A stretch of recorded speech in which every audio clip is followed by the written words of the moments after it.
This is day 2 of 3D printing the Agent Venom armour.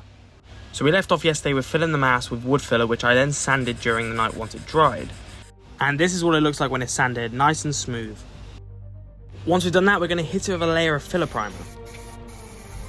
This will help fill the lines in even more, because once you paint the mask, you will see every little nook and cranny that comes through on the helmet.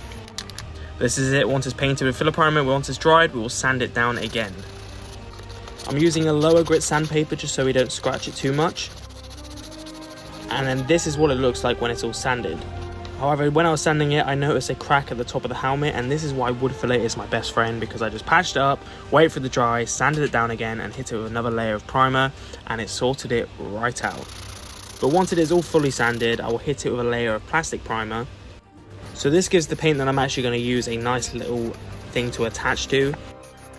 However, when you're using certain filler primers and primers, you need to make sure that it matches with the paint that you're using, because a lot of the paints don't like to mix well together.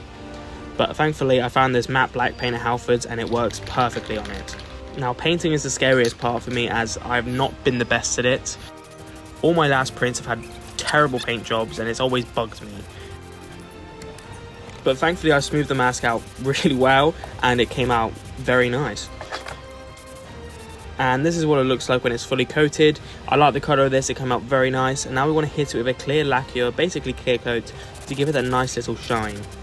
I went with matte black because I was a bit unsure on what it would turn out like, and I wanted it to look as symbiotic as possible.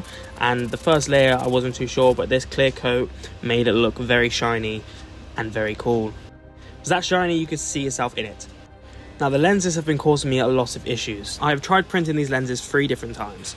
I changed the orientation on the print bed a little bit, and I'm hoping it turns out good. And they did indeed. They look very nice, and tomorrow I'll be sanding them all down with the lenses as well as the back plate to finally finish this mask. This is all I have time for, so make sure to come back tomorrow and follow for part 3.